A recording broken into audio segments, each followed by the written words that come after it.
It started on a rainy Friday evening. I had just stepped through the front door, my clothes soaked through and my hair plastered to my forehead. The downpour outside had been relentless, and I'd braved it all the way home, desperate for the warmth and comfort I used to associate with this place.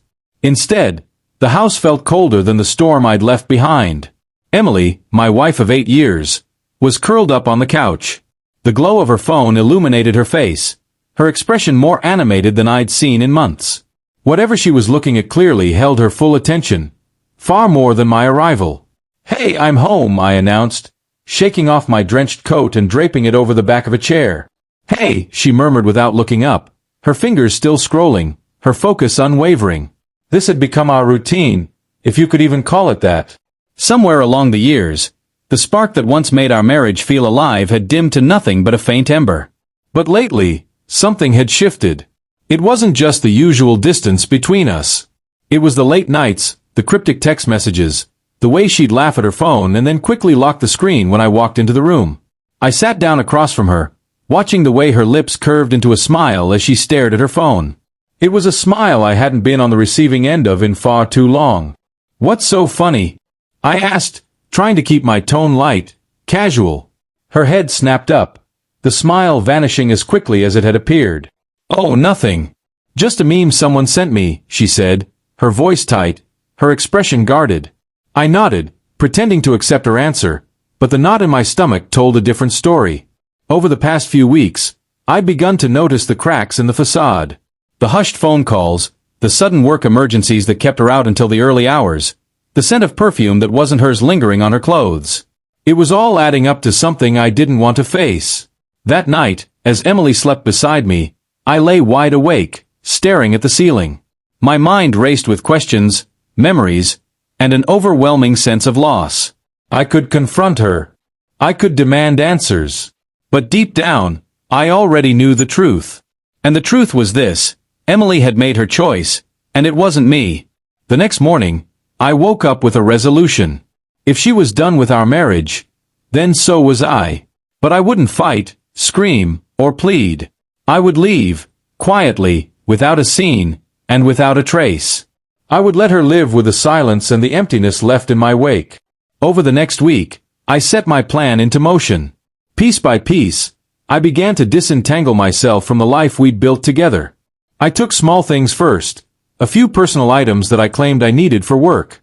I opened a new bank account and transferred half of the funds from our joint one. I made arrangements to stay with a friend, someone Emily wouldn't think to contact. Each night, I lay in bed beside her, listening to the rhythm of her breathing, wondering if she even noticed the changes. But Emily was too engrossed in her own world to see what was happening. She'd come home late, her hair smelling of someone else's perfume, her phone lighting up with messages that brought a smile to her face, a smile that used to belong to me. The day I decided to leave felt surreal. I came home early to gather the last of my belongings. Emily was out, as usual, and the house was unervingly still. I stood in our bedroom, taking in the remnants of the life we'd shared. The wedding photo on the dresser, our smiling faces frozen in time. The souvenirs from trips we once cherished. The handwritten notes we used to leave for each other, now gathering dust. It all felt so hollow, so far removed from what we once had. And in that moment, I realized the truth. The love we'd shared was gone, and so was I. Without a word, I turned my back on the life we'd built together, leaving behind only silence and the faint hope that one day, she'd understand what she had lost. I didn't write her a letter because I owed her an explanation. I wrote it because I owed myself closure. It was brief, raw, and straight to the point. "Emily, I've loved you for 8 years, but I can't keep pretending that everything is okay. I know about the affair. I've known for a while. I've tried to understand, to forgive, but I can't do it anymore. So I'm leaving. I hope you find whatever it is you're searching for, but it won't be with me. Goodbye, James." I left the letter on the kitchen counter, grabbed my bags, and walked out of the house that had once felt like home. I didn't look back. The first few days blurred together. I crashed at my friend Mark's place, trying to adjust to this new reality. Part of me thought she'd call, maybe beg me to come back, but the silence was deafening. A week passed, then another. Still, nothing. It hit me like a punch to the gut, She hadn't even noticed I was gone. Mark did his best to lift my spirits, dragging me out for drinks and introducing me to his friends. But no matter how hard I tried to distract myself, the hurt lingered.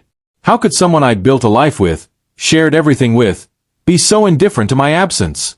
I replayed every moment of our relationship in my mind, dissecting it for clues, for signs I might have missed. But all I found was more pain.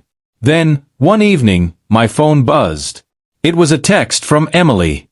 My heart pounded as I opened it, a chaotic mix of hope and dread. Maybe this was the apology, the acknowledgement of what she'd done. Instead, it read, "Hey, did you move some of your stuff? I can't find your laptop." That was it. No, where are you? No, I miss you. Just a casual question, as if she'd only now realized something was missing. I stared at the screen, anger bubbling up like lava threatening to erupt. I wanted to scream, to throw the phone against the wall. Instead, I laughed, a bitter, hollow sound. "She finally texted," I said, holding the phone out to Mark. He read it and shook his head. "Unbelievable. What are you going to do?" "Nothing," I replied, tossing the phone onto the table. "Let her figure it out." Days turned into weeks, and slowly, I began piecing my life back together. I found a new apartment, poured myself into work, and reconnected with old friends. For the first time in years, I felt free. Free from the lies, the betrayal, and the constant suffocating feeling of not being enough. One evening, as I was settling into my new place, there was a knock at the door. When I opened it, there she was, Emily. Her eyes were red and swollen, her face streaked with tears. "James," she whispered, her voice trembling. I didn't realize." "Didn't realize what?" I asked, my tone sharp. "That you were gone. That you knew. I was stupid, and I messed everything up." I leaned against the doorframe, arms crossed. "What do you want, Emily?" "I want to fix this," she pleaded, her tears falling freely now. "I want us to go back to the way things were." I shook my head. "There's no going back. You made your choice, and now I've made mine." "James, please," she begged. "I'll do anything. I'll go to therapy. I'll change. Just give me one more chance." I sighed, a wave of pity and anger washing over me. "It's too late, Emily. You didn't just betray me. You took me for granted. You made me feel invisible. And now, you expect me to come back as if nothing happened? I can't do it." She stood there, sobbing as I gently closed the door. Leaning against it, I fought back my own tears. I had cried enough for her. Now, it was time to cry for myself, to heal. In the months that followed, I found peace in the life I was rebuilding. Emily reached out a few more times, but I ignored her messages. She had her chance, and she threw it away. Walking away wasn't easy. It never is. But it was the best decision I ever made.